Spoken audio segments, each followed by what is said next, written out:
Mume wangu, unaonekana kila wakati wewe mtu wa mawazo tu. Mtu wa mawazo tu mume wangu, huna raha, huna amani. Nini tatizo? Ina maana tatizo lini? Wewe tatizo lini? Wewe mimi nimekwambia. Yule mganga akasema ili mimi mambo yangu ya vizuri natakuwa tutoe kafara na kafara nzuri na hiyo mimba uliokuwa nalo. Lakini kila nikikwambia wewe mtu wangu uelewi, kila nikikwambia sasa unaniuliza mawazo nini? Wewe hujui. Sasa mlango maneno gani ya kuongea namna hivi? Na mimi nilikujibu nini? Nilikujibu nini mimi? Hebu kwanza fikiria mume wangu. Ujauzito huu tumeupata huu utu uzima kabisa. Hivi leo hii mimi nitoe hii mimba, wewe ukafanye kafara. Na hakika kupata mtoto mwingine mimi. Tumelia kwa Mungu katubea ujauzito huu hapo tupate mtoto ili atusaidie mume wangu. Sisi tunazeeka. Leo hii unaenda kwa mganga na kudanganya tutoe hii mimba upate utajiri mume wangu kweli. Sasa hili mimi nataka kudaliwa na faida na lugha. Hili nikidaliwa mimi na faida na lugha. Yaani nikose hela kwa ajili ya hili. Na mimi nasema wewe Mungu atakulani hili halitoki salama. Na likitoka litakuwa teteta. Na mimi nakwambiaje, kuwa la kuku halimpati moyo hata siku moja. Umenielewa? Huyu mtoto atazaliwa salama, atakuwa na maisha mazuri. Haya unayoyaomba wewe yatakurudia wewe mwenyewe. Nakwambia hivyo. Na kingine ninachokuongezea, na wewe lazima utakuja kumsujudia huyu atakapotoka. Wewe utakuja kumsujudia.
Karibu pita, mlango wako wazi.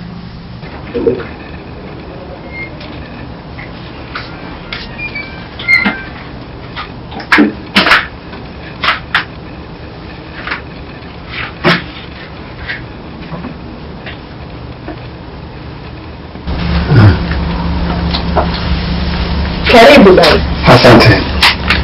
Shikamoo. Shikamoo. Shikamoo. Karibu. Asante. Mimi mzee Kisu, baba yake mzazi na Minziro. Tunashukuru kufahamu. Karibu sana.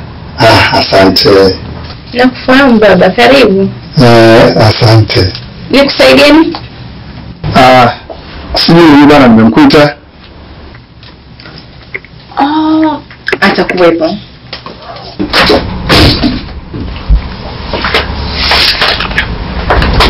Ni kazi ni haraka.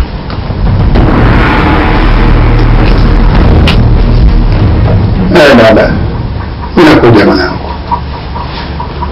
Hali mbaya. Na siku ya nne leo sijapata riziki tumboni. Huyu sio babangu. Boss, lakini mimi simejitambulisha kama yeye ni baba yako mzazi. Tano, huyu sio babangu mzazi.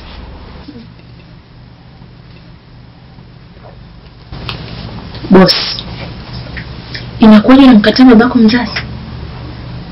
Ndio babako mzazi. Tano, masuala ya kifamilia, achana nayo.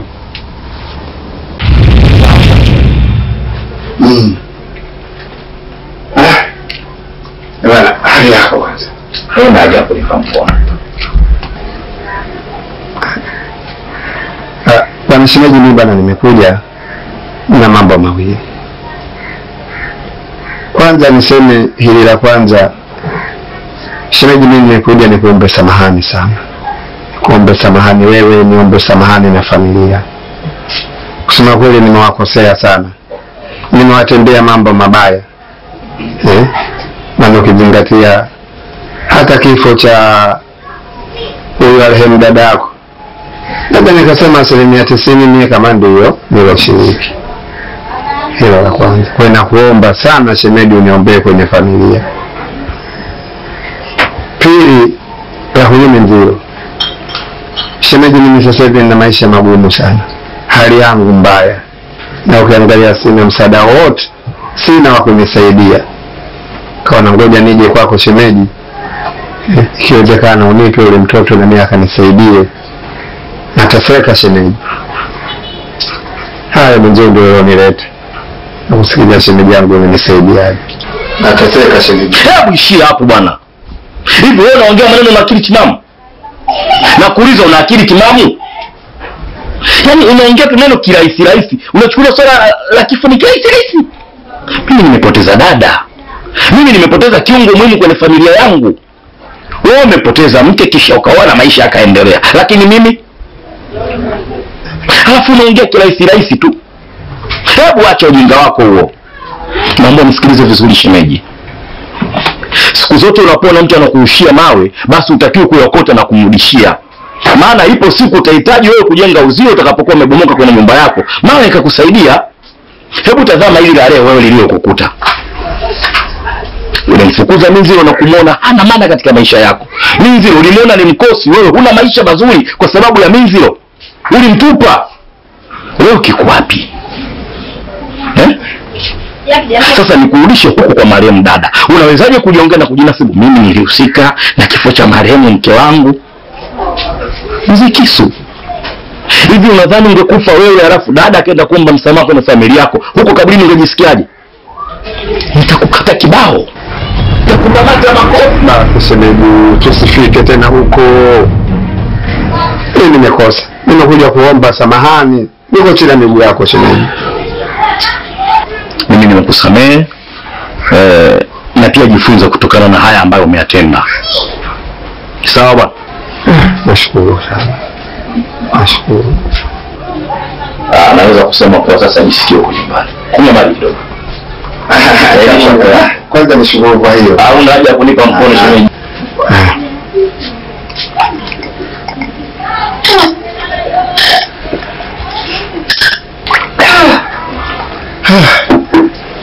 Nashukuru sana shemeji. Sasa kuhusu huyo Minziro nampataje? Ila tu nikwambia kitu kimoja, kuwa huyu Minziro ambaye umekuja kumuomba kwa sasa siishi naye hapa. Tuseme uko mjini. Mzekisu, kwa sasa Minziro ana maisha yake. Minziro tayari anajitegemea. Na kitu cha pekee napenda kukwambia kuwa kwa sasa hivi hata mimi unavyoniona baadhi ya mambo mengi Minziro ananisaidia. Na ninavyokuambia hata kutoka kwake kuja hapa, hapandi pikipiki bwana sasa hivi. Wala kanyagi na mguu kuchafuka.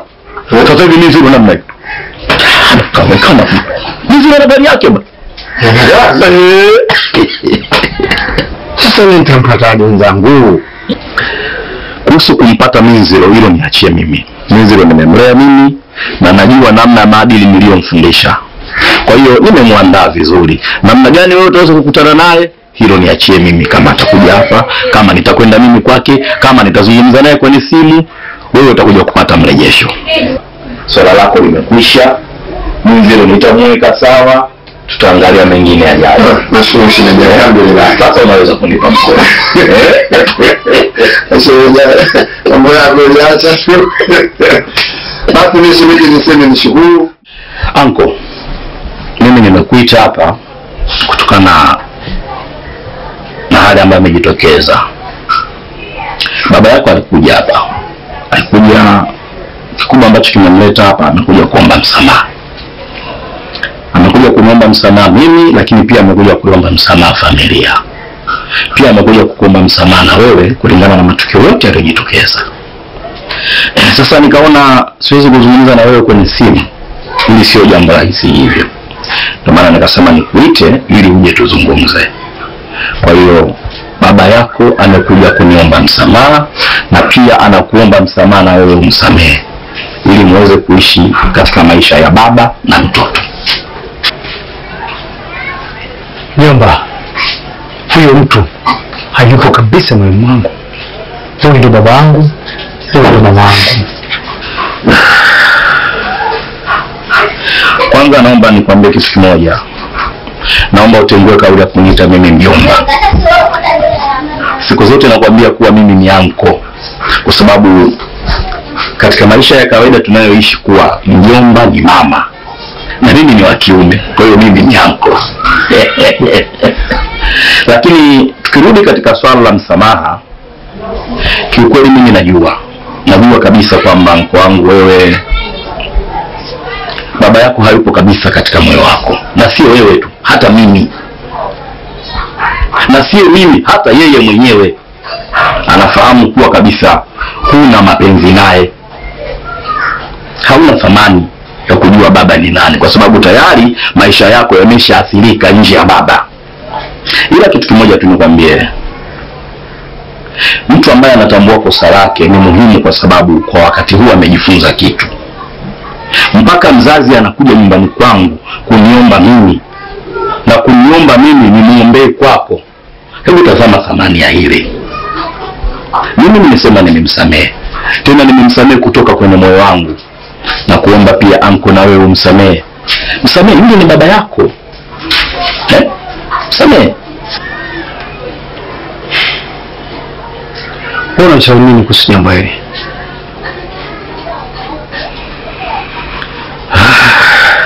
Msamehe.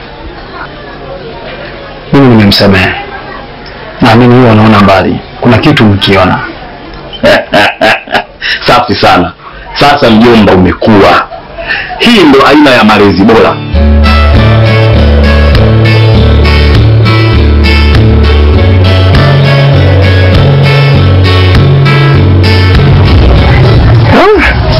Hongereni sana. Asante baba. Sasa hizi nguo lakini si gharama hii. Yaani baba, umeona hii duka lote? La kwangu. Mwanao mzio ndo kanifungulia hapa.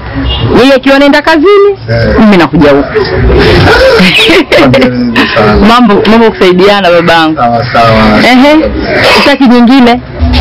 Hapana, nitawatia hasara. Inatosha vile. Sawa, Chidi. Niletea baba basi huo mzigo wake. Asante mama. Asanteni sana. Wewe asante. Sasa Chidi. Naam. Mimi na baba. Sawa eh? Zile tabia zako zile ni mtutoka na wewe unatoka. Sitaki. Hamna wewe. Babangu. Tuondoke. Na hapo bwana ukiondoka watakuiba. Twende baba.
Leta mzigo upoke. Haya mama.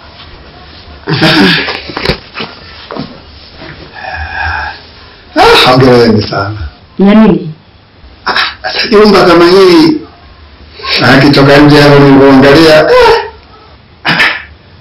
si nyumba. Yaani baba bwana. Tuseme nyumba hii yenu. Yaani hapa ndio nyumbani kwa mwanao. Na sio hapa tu. Lile duka ambalo umeliona kule. Gari ambayo umetuleta. Na ana nyumba zingine 2 ndio tunamalizia kujenga. Hongereni sana. Asante baba. Nashukuru sana. Na baba mkubwa naye anauliza sana. Yaani muda sio mrefu kutoka sasa atakuwa anaingia hapa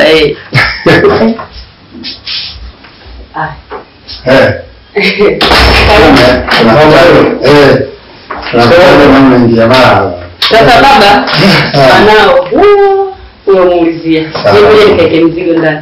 Haya. Angalau na soko wangu siagope. Haya baba nitakuwekea soko yako.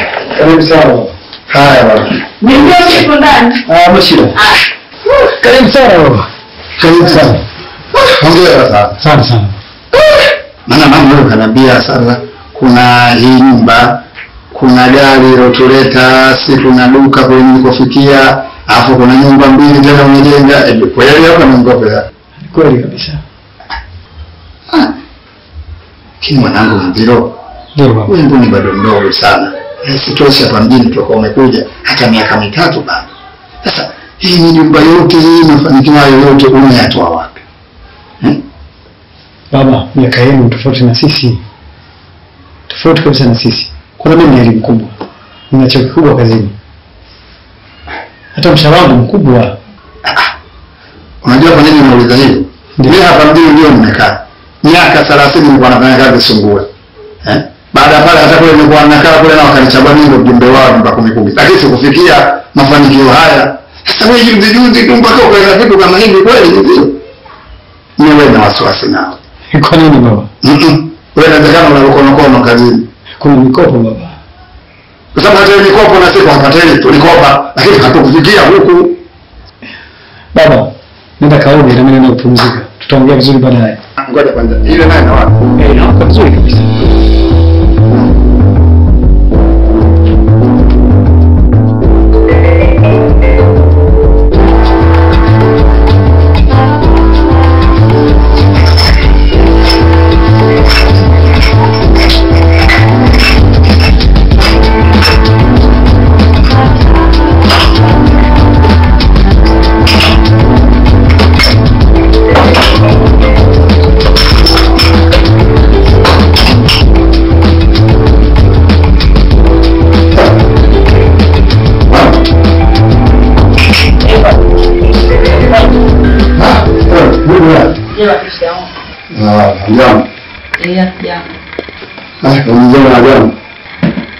Jambo ile ameshaondoka. Usimami. Ndio ila ana vikao kuna marafiki zake. Kwa hiyo ameona bora ajibu. Mimi nataka zangu kuna pande za sabuni kidogo kitengua zangu. Ngabia labda amjamka. Sabuni sipo kule bafuni. Mimi nataka yangu. Sasa mimi nitamtuma nani? Nyumba nzima haina hata mtoto. Si ndio unayotaka wewe? Mama, hebu kwanza unaanza. Toka umekaa na mwanangu, huyu mwaka wangapi? Hata siku moja nikuona labda umekwenda kwenye sinki kutapika, au labda umwambie mwanangu nataka ende. Yule mwanangu wewe kapata hasara kabisa. Kwa hiyo kesho kwa kujakula, basi. Kaibu sakuna chao mpanga vyombo, basi ndio shughuli ya kuleta. Baba, hayo mengine tu ninajaliwa. Hakuna bana kumkufuru kwa majaliwa nini? Na maana wewe kuna hakuna hata mizako wakaganga kidogo wakafanya wala na ukashika. Unaona wewe mtu mbaya sana. Yaani wewe mbaya sana kabisa. Yaani umeniharibia hadi mwanangu. Mzee niliomzaa mimi sio mzee wa leo. Mzee hanijali hata mimi babake kisa wewe. Mfanye chochote mwanao. Wewe ndio chochote kwa nini baba anza? Hebu niulize kwanza kama si mimi kuhangaika mpaka kufika hapa kwa mwanangu, mimi ningepajua. Haya kusema mwenyewe mpaka mzee mimi hanijali. Yaani umemfunga, umefutika, umemfunga, umefutika kini. Na yeye ametutuka ala basi. Unasema wewe nimekwisha, si ndio? Hapana. Uzali basi na roho mbaya na mchawi juu. Baba mimi. Kuja kula. Endelea panga nacho kilichokuleta. Ndio unakaa bora hata kidogo kufanya vile hamna.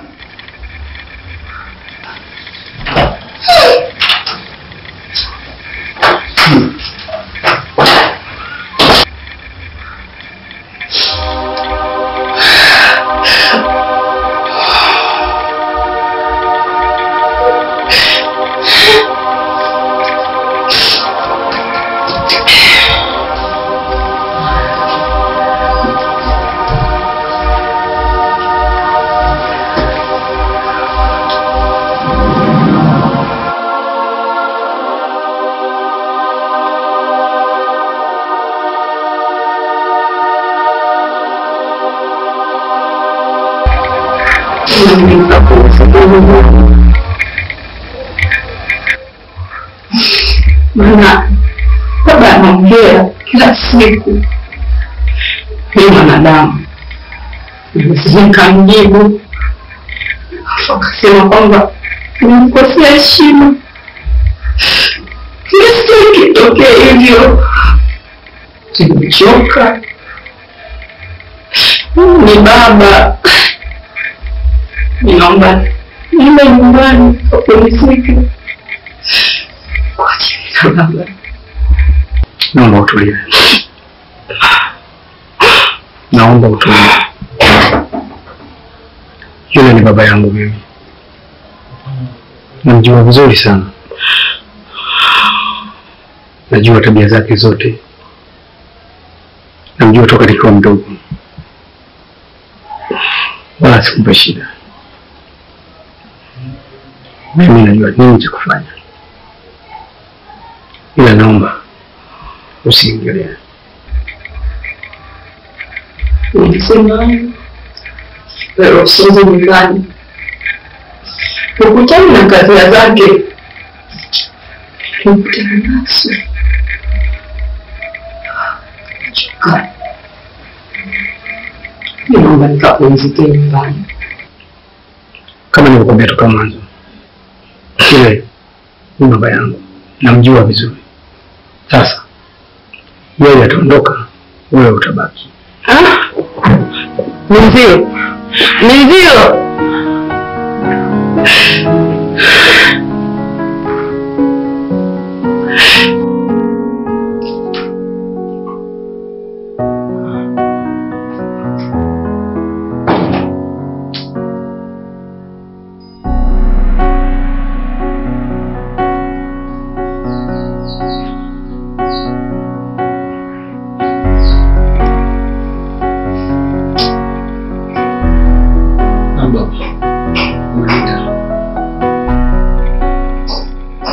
Ndio mzee. Wewe unamchukuliaje? Au kwa hapa kwa hapo unanionaje? Kama nilivyosema kama msukule wako, si ndio? Sasa kuuliza wewe. Sijaelewa swali lako. Hujanielewa. Hivi niulize kwanza. Mimi toka nimekuja. Hii nyumba unavyoiona. Hii nyumba kama ya kukosa usigero kweli? Angalia, wewe kuanzia Jumatatu hadi Ijumaa unaenda kibaruani. Hali kadhalika na ule mwenzio naye anaenda kibaruani. Mnaniacha mimi hapa peke yangu.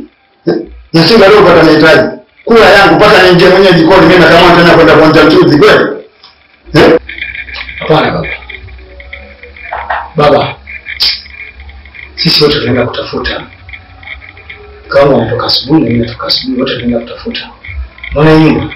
Mbona gari pale nje? Kwa ajili ya kutafuta. Kwa hiyo naenda kutafuta. Sasa mimi nabaki hapa nafaidika na nini na utafutaji wewe? Mimi hapa nafaidika na nini? Kama mimi kwa house boy ndani, si ndio? Nakuuliza kama umechoka wewe niambie tu bana mimi nifanye yangu. Au umechoka mimi kuishi ndani? Unakolewa baba. Kuna jingine? Humu sio jingine, humu yako mengi. Ila kwa leo tuishi hapa. Humu yako mengi sana.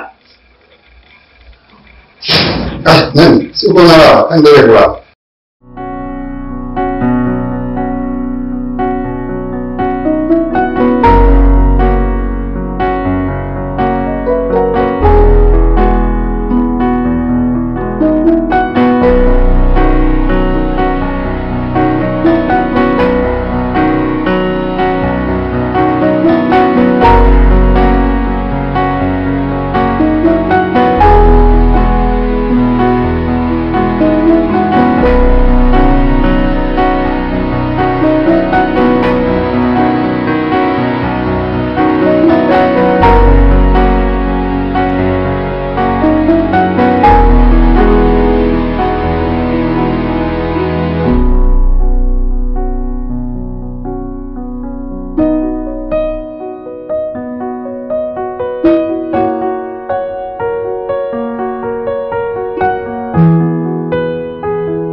Wewe kunifanya mimi hivi?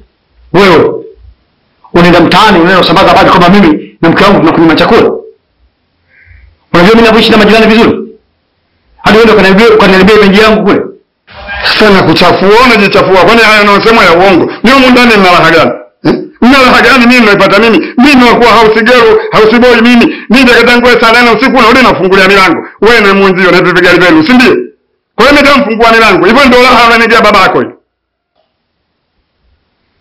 Isitoshe unaenda mpaka wale vijana kule dukani. Ndio kumwambia kwamba sisi tunakunyima chakula. Ni kweli sisi tunakunyima chakula? Sasa mimi hapa napata chakula gani kwa kujipikia mwenyewe ndio napata chakula chako hivi? Bwana wewe, hebu jiangalie na wewe bwana, unaninyanyasa mwanangu. Unakosa nini hapa nyumbani? Yaani mimi nakuzalisha wewe. Sio ndio unaweza kuzalisha mimi huko mtaani unapoongea maneno yako ajabu ajabu huko. Wewe hutaki mimi nikae mundani mwako. Muda bado hujafika. Ukifika utaona. Yaani ndio hata aka Mungu huyu mama mbaya sana. Kama wewe mwenyewe ndio kafikia pale sasa. Hiyo hali nitaipata. Hiyo hapa haondoki mtu. Ningabule tangu kama nanaga hapa. Ningo bwana. Mimi kesho yapata mimi hapo na raha gani?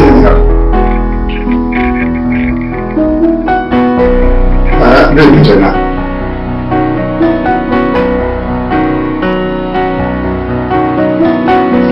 Karibu sana Madam Lisa.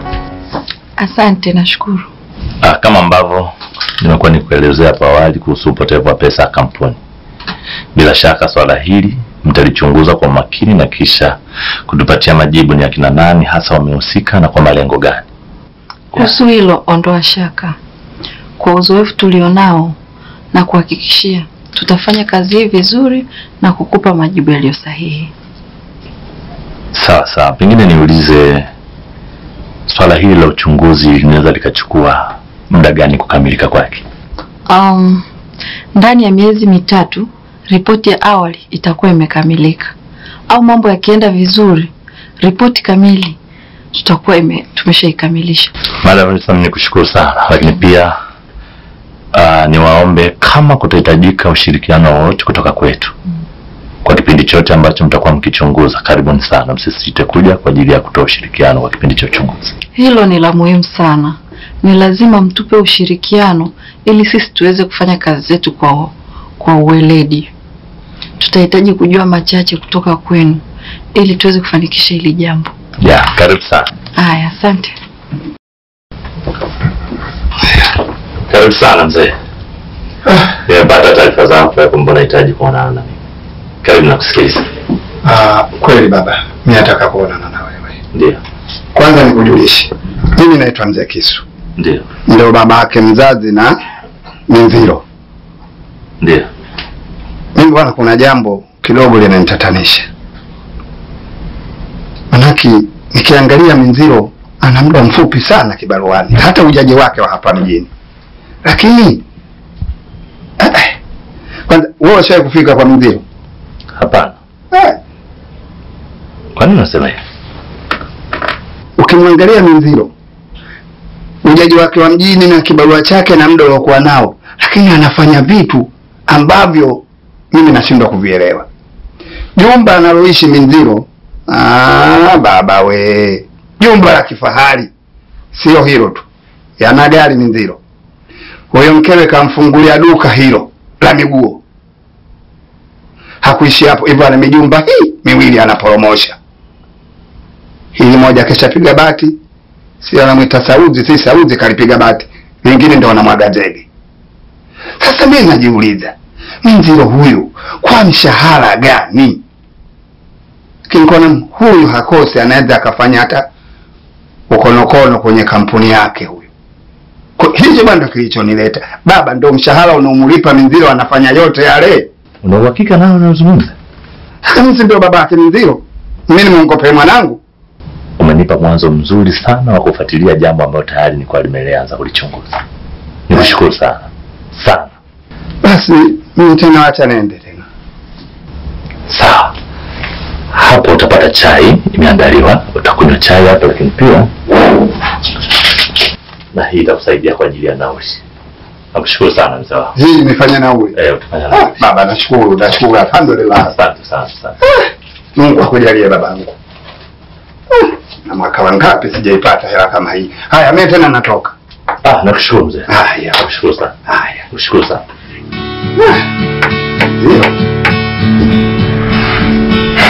Ndio bosi. Minziro, kampuni haina shaka kabisa na utendaji wako wa kazi. Ila kuhusu uchunguzi wa pesa za kampuni zilizopotea, ziko taarifa za awali zilizotufikia kuhusu wewe kuhusika moja kwa moja na pesa hizo. Hivyo na kusimamisha kazi mpaka hapo ripoti ya mwisho ya uchunguzi itakapokamilika. Bosi, ni nani alikupa taarifa kwamba mimi nahusika katika upotevu wa pesa? Wakati kampuni ipo kwenye uchunguzi na uchunguzi haujakamilika. Yuko mtu aliyetupatia taarifa za awali zinazokuhusisha wewe moja kwa moja kuhusu upotevu wa pesa hizo. Mzee Kisu unamfahamu? Ndio, ni baba yangu. Yeye ndo aliyetujulisha kuhusu wewe kuhusika moja kwa moja na pesa hizo. Na pia ndio aliyetuambia kuhusu mali zote ulizonazo kwa ni pesa ya kampuni. Mzee Kisu. Na huku tena. Minziro, ila usijali. Subiri ripoti ya mwisho itakapokamilika.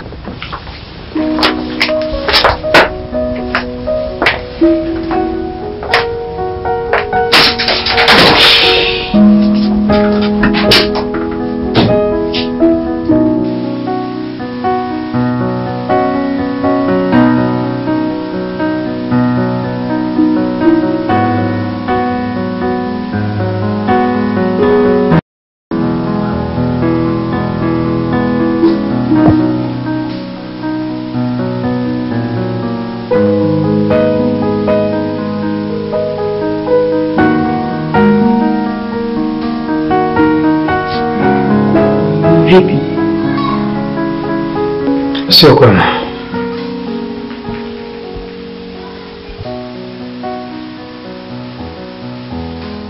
Shida nini mpaka useme sio kwema? Nimesimamishwa kazi. Sasa mimi nanisaidia nini? Mimi naomba tu niambie, shida nini mpaka umesimamishwa kazi? Unakumbuka kwenye ofisi yetu kuna pesa ziliibiwa? Ndio nakumbuka. Basi naambiwa ni mimi ndo niliiba zile pesa. Kwa nini wewe?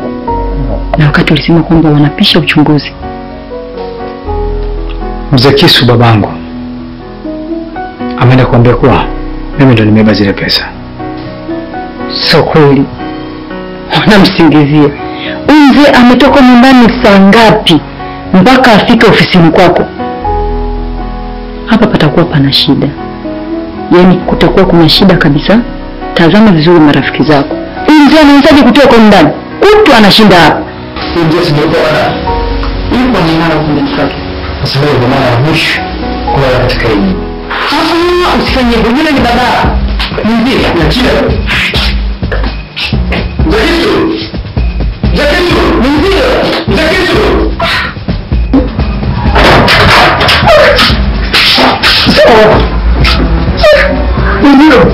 Ndio wananifukuza mimi babangu kweli?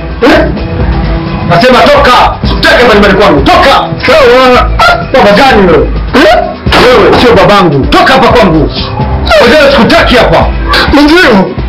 Unanifanya mimi kaso babangu kweli? Ondoka, ondoka. Unajua, ondoka.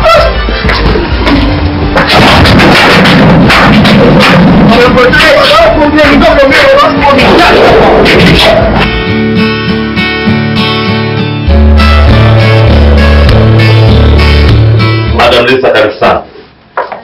Karibu. Ya, karibu ofisini.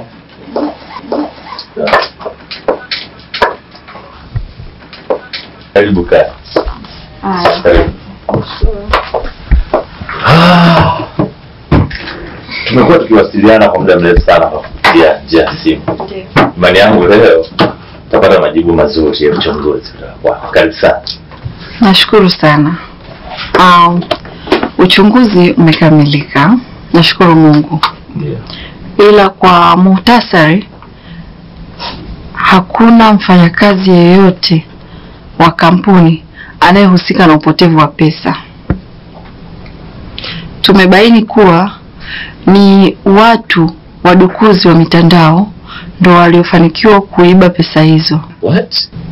Ndio. Na sio kampuni yako tu. Zipo kampuni nyingi ambazo zimeibiwa. Madam Lisa. Hawa wezi wanatokea hapa nchini kwetu Tanzania au nje nchi? Na upatikanaji wake unaweza kawa vipi?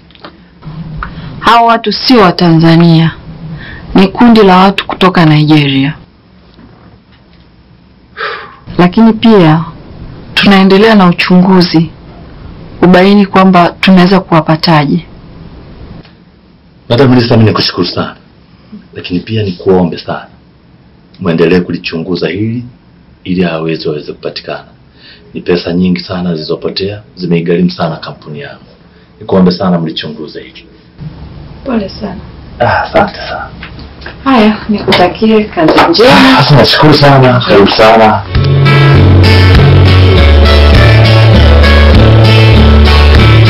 Ndugu zangu, nimewaita hapa kwenye kikao hiki ili tuweze kuzungumza. Jamani yangu, mnafahamu vyema kwamba tulikuwa kwenye upotevu wa fedha, kampuni nyingine kwenye upotevu wa fedha, na tulilipa vyombo husika kwa ajili ya uchunguzi. Leo nimewaita hapa kwa ajili ya kuwafahamisha kuhusu uchunguzi, kwa maana umekamilika na ripoti nimeshapewa. Kiukweli nizungumze wazi kwamba najivunia watendaji wangu wa kazi, kwa maana ripoti ya uchunguzi haijamgusa hata mfanyakazi mmoja kwenye kampuni hii.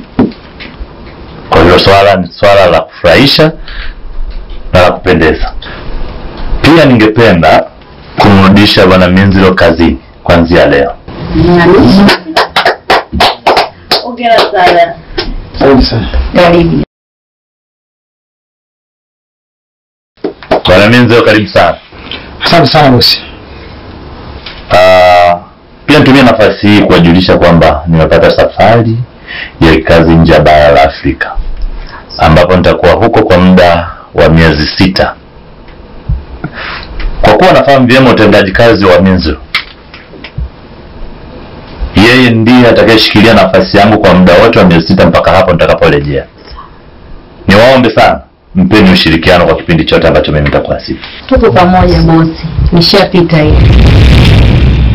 Minziro mwanangu, hebu kuwa na huruma kwanza. Mimi najua zote glasi haitoboki, na ukaona inavuja basi ujue imepasuka hiyo. Mwanangu, hebu ulikuwa Mungu wako, nione imani babako. Leo ndio na siku ya 4 tumboni sijatia kitu. Maisha yangu yamekuwa ya tabu, kula kwangu ni shida. Kile kifuko changu wanacho wananilia hivyo, unavyoona niko hivi hata mtu akubadilisha sina. Mwanangu, nakuomba kwanza, baba yako kuwa na imani na mimi kwanza. Mzee, sitaki kukuona katika hii ofisi. Toka. Baba, Na kuonea huruma hata kushika mkono kutoa nje. Naomba tutoke nje. Mlango uliopitia na ndo utakaotokea. Nziro. Baba yako ni lakini unanifanya hivyo kweli? Haya mama, nenda kwenda.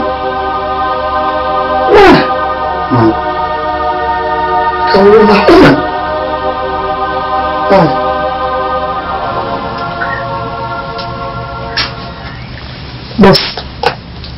Yale matatizo ya kifamilia hajaisha tu. Hii kazi ni haraka. Imalize na ofisini.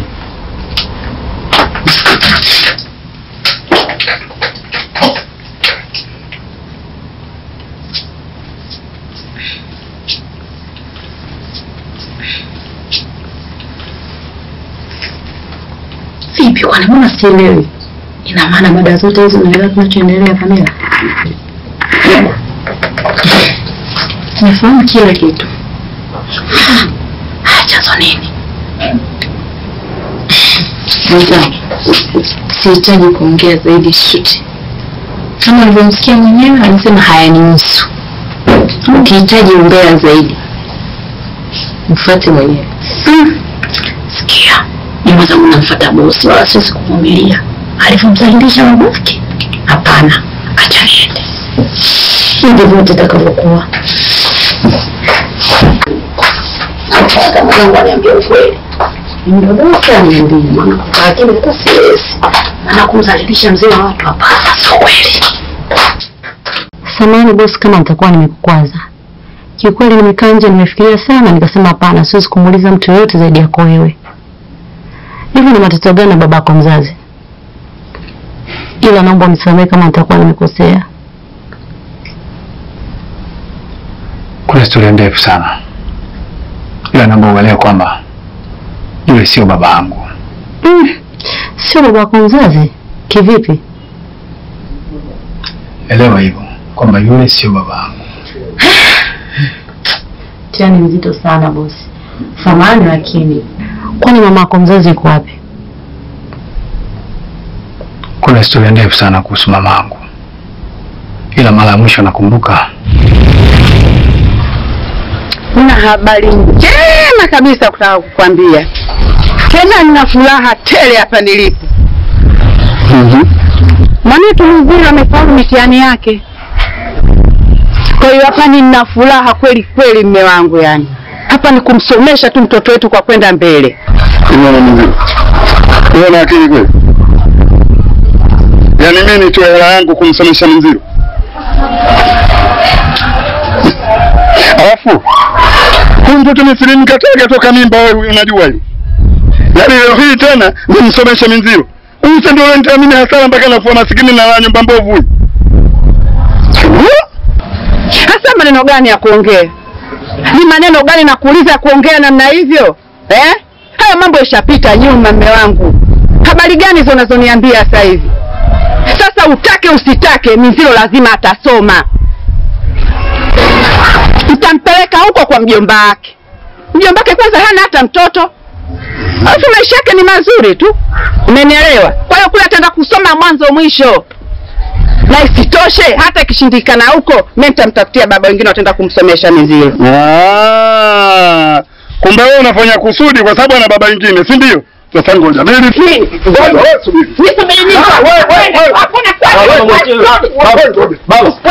Baba, wacha mama.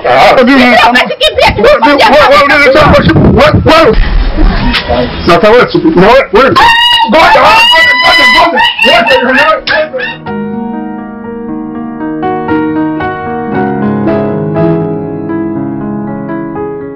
Naam jomba. Maana sio kawaida. Vipi? Jomba, kwanza ni harazi. Kwa kuta muda huu. Na vile vile jomba kama unavyojua. Sina baba wala sina mama. Na vile vile hapa nilipo. Hata kesho yangu sitambui. Jomba. Hebu kwanza naomba wewe upweke. Naomba msikilize vizuri. Wewe umefiwa na mama, umefiwa na baba. Baba yako wewe yupo. Kitu kimoja tu ni kuahidi kuwa ipo siku baba yako atahitaji kuona wewe unaweza kumsaidia katika maisha yake. Naamini katika maisha kuwa kila mtu ni muhimu kwa mwenzie, hajui tu thamani yako kwa sasa. Lakini pia nikwambie kitu kimoja mjomba, wewe hauko porini, wewe hauko jangwani, upo kwa mjomba wako. Mimi ni kiungo muhimu sana katika maisha yako wewe. Siwezi kukutupa, siwezi kukuacha wewe uteseke. Naomba uondoe nyonge. Naamini kuwa mimi nitakuwa pamoja na wewe kwa usiku huu mpaka pale utakapokuwa umeipata kesho yako. Aki Mungu na kuahidi mjomba. Mjomba, nashukuru sana.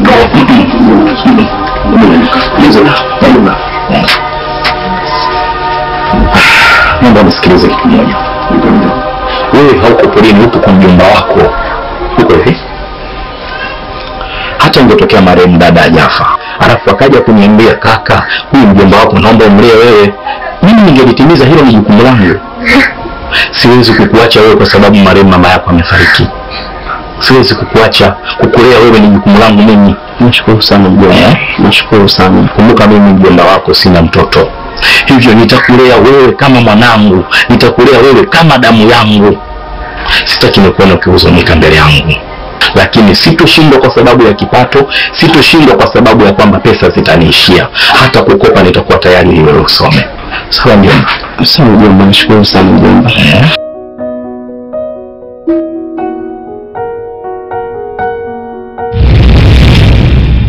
Hiyo ndio ilikuwa mara ya mwisho kukutana na mamangu. Pole sana bosi. Ila usijali, tuko pamoja. Nashukuru. Usijali bosi wangu. Basi acha niendelee na kazi. Hamna shida. Siwazi.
Unajua nini? Mzigo wa safari umechelewa sana kuisha. Sijajua shida ni nini. Na hivi sehemu unachukua mzigo utakuwa ni mbaya. Hiyo inaweza kawa ni shida. Ya, naona tubadilishe sehemu ya kuchukua mzigo tu. Nazo kidogo itakuwa afadhali. Unajua nilikuwa nina mpango wa kumtumia rafiki yangu hela. Yuko huko Kenya. Maana wagaenda kuchukua mizigo huko nje. Ili atakapochukua mzigo wake na mimi anichukulie wangu. Sasa kwa kuwa limejitokeza hili, inabidi tu tumtumie yeye. Lakini sehemu ambayo unachukua mzigo utakuwa na usalama kweli? Wewe. Nimeachaje kuwa salama? Yule dada ni ana duka kubwa ile kwetu dogo. Na yeye mizigo yake siku zote anachukuaga huko. Okay, sawa. Haina shida. Lakini bwana anajua. Kusema kweli sijamwambia. Ile kuhusu swala la maendeleo. Mume wangu ana shida kabisa. Yaani bro wako kwenye swala tu la maendeleo anaga hata shida. Atanisupport kwa 100%. Okay, sawa, hamna shida. Sasa ujue majambo nataka tufanye. Yaani leo tuache kila kitu. Tupige mahesabu ya wiki nzima, tujue tuna kiasi gani. Tuchanganye na zile pesa ambazo unazo. Tumtumie. Okay, poa. Twende.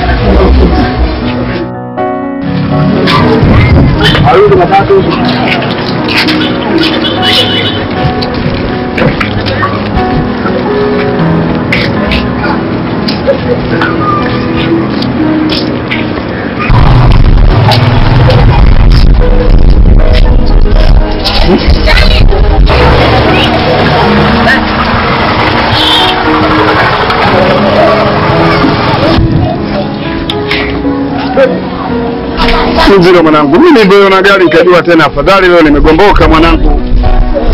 Mimi mwanao mimi. Au umefananisha? Toka baba na.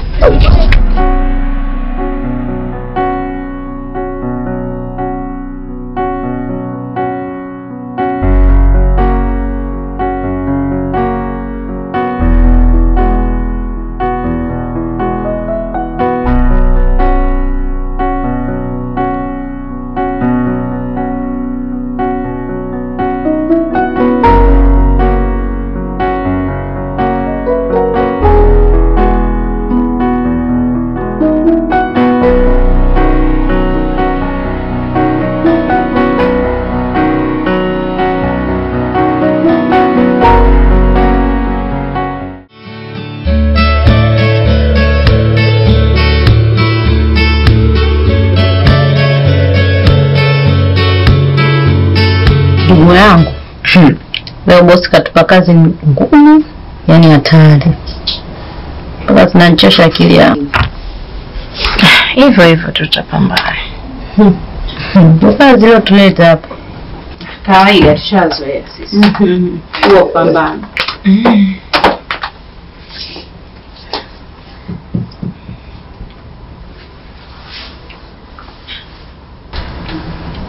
Hii flash. Kuna faili. Nifanyie kazi kisha ule print. Sawa bosi, haina neno. Badala. Kazi imeshamaliza. Iko tayari.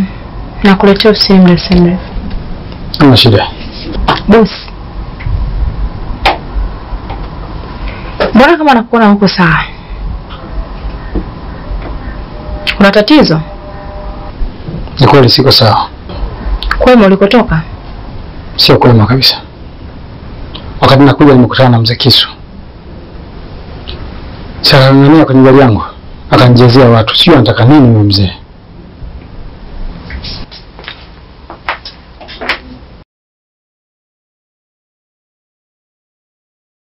Ila bosi angalie asija karibu utendaji wake wa kazi. Maana baba na mtoto miuka vita.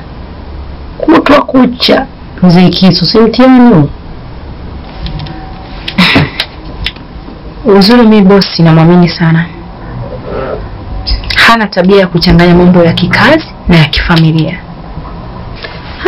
Utajua mwenyewe, ngoja tuangalie tu kazi zetu tutafanyaje. Si tupige kazi, wenyewe watajuana wenyewe.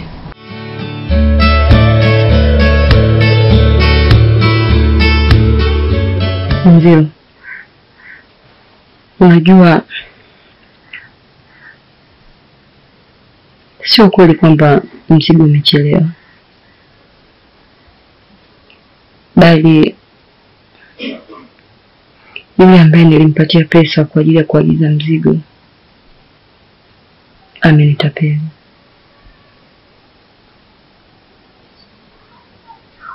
Na ndio maana unaona kwamba mzigo umechelewa kufika, na nilikuwa nakuzungusha nyakati zote. Nilikuwa naogopa jinsi gani ya kukuambia, na pia nilitegemea kwamba hali itabadilika, lakini hali imekuwa vile vile. Safari hii mzigo utaingia dukani, wamenitapeli.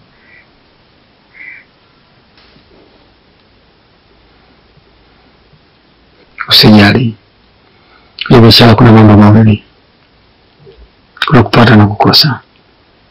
Safari tumekosa. Tujipange ili tuweze kuongeza mzigo mwingine. Lakini hii imeturudisha nyuma sana. Hatuwezi kukaa kila siku tukamwona neno hili au jambo hili. Kinachotakiwa ni kujipanga na kusonga mbele. Asante sana mume wangu.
Bwana, mambo vipi? Poa, vipi? Poa. Sawa kwema? Wema, naona leo umechelewa wewe. Sijui ulikuwa kwa wifi? Hapana bwana. Njiani tu nimekutana na majanga. Majanga? Majanga gani tena? Mzee Kisu bwana. Nakuta kala chakula cha watu, ana pesa ya kulipia. Kwa hiyo kaweje sasa? Mimi nimlipie mzee wangu, tafanyaje tena? Maskini baba wa watu jamani. Kwa jambo hapa nataka tufanye. Tumwite bosi azungumze na mzee. Tumweleze kabisa kwamba hali ya mzee huko sio nzuri. Na wayamaliza hayo mambo. We. Yaani wakati mnamuita bosi hapa, mimi mnitoe. Msinihusisha kabisa kwenye hicho kikao chenu. Naanzaje? Bosi mwenyewe mnamjua. Bosi alishakataa kujihusisha na mambo yake ya kifamilia. Leo hii mnataka mumuite bosi hapa mwanze kumueleza habari gani? Inahusu? Labda ina. Jamani, mimi naombeni mengine mnipunguzie. Mwenyewe mna damu mbaya. Niende tena nimfuate bosi nikazungumze naye, na mwanzia wapi? Hapana, kwa kweli mimi siwezi. Labda wewe Alex mwanaume mwenzie unaweza ukakaa naye mkazungumza akakuelewa. Mimi nitamwambia nini? Hapana, naomba nitoe tu. Ila kuna kitu nakiwaza. Hivi mtu hawezi kutoka hapa au tukamuita mke wake tukazungumza naye? Yeye ana uwezo kwenda kumpatanisha baba mkwe wake pamoja na mume wake, au mnalionaje hilo? Kwa hapo ina umeongea point. Mke wake yule anamuweza. Na anaweza kuzungumza naye na jambo likaenda na akamsaidia yule mzee. Ile sasa cha kufanya, uende wewe ukaongee na shemeji yako. Kwa sisi wanawake, unavyojua roho zetu. Naweza nikaenda mimi, aidha akaongea naye ina kukaleta tofauti. Kuonekana kwamba kuna kitu tunakitafuta. Ushauri wangu, nenda wewe shemeji yake kaongea naye. Hilo ndio lilobaki. Sawa. Tujaribu kufanya hivyo.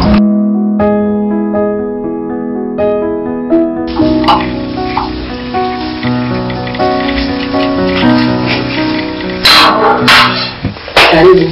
Asante.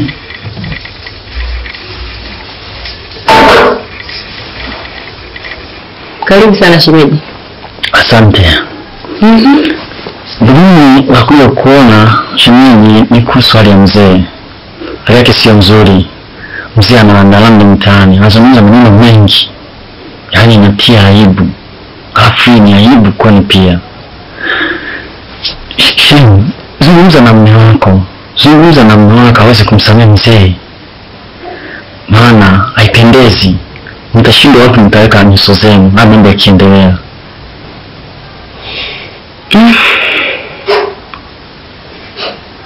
Mimi shemeji niseme kwamba kwanza asante kwa kuja. Naona kwamba haya mambo yanafaa kuzungumzika kama familia. Na unachokifanya unajaribu kuisitiri aibu yetu. Lakini mzee alimkosea sana mtoto wake. Na ndio ikapelekea hayo yote kutokea. Na isitoshe, kwa nini umekuja kwangu na sio mtu mwingine awaye yote ile? Sababu una hekima. Mimi shemeji yangu nimekuelewa. Na labda nikuahidi kwamba katika yote ambayo umenieleza mimi nitafanyia kazi. Nitakaa na Menziro, nitaongea naye. Na kila kitu kitakuwa sawa. Asante sana shemeji, kama utafanya hivyo. Pia kuna mpango naandaa. Ukikamilika nitakuja kuona tena. Tazungumza. Hiyo halina shida shemeji yangu. Yaani wakati wowote, muda wowote, karibu hapa nyumbani. Na usiponikuta hapa nyumbani, basi unaweza ukaja hata kule dukani. Tukazungumza.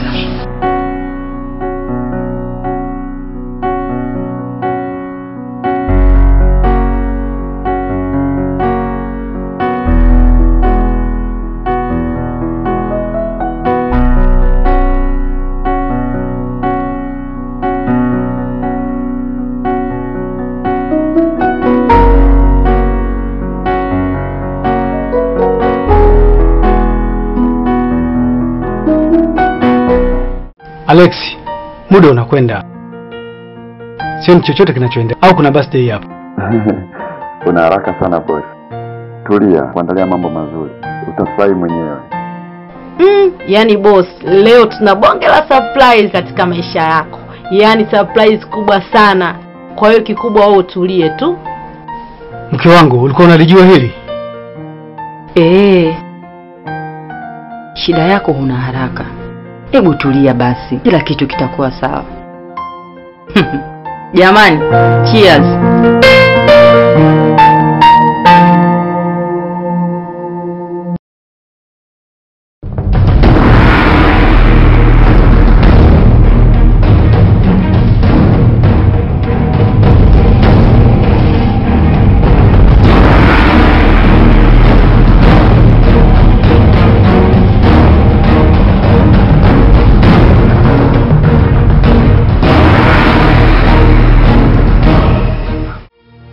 Minziro, nimekuja tena baba. Nakuomba mwanangu.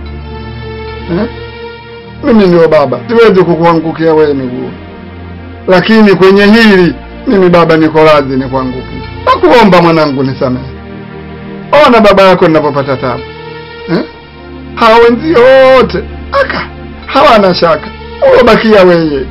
Mwanangu, hebu rudi kwa Mungu wako kwanza. Samehe baba yako. Napata tabu mwenzio mimi. Hili ndio jambo mlilonitia? Ila bosi, naomba umsamehe baba jamani. Najua alikosea lakini huyo ni mkubwa anahitaji kusamehewa. Please boss, nakuomba. Ndio maana tumekuita hapa. Nimekusamehe. Wow! Nashukuru babangu kusikia hilo. Alhamdulillah. Ila kwa sharti moja tu. Naomba nirudishie mamangu akiwa hai. Minziro.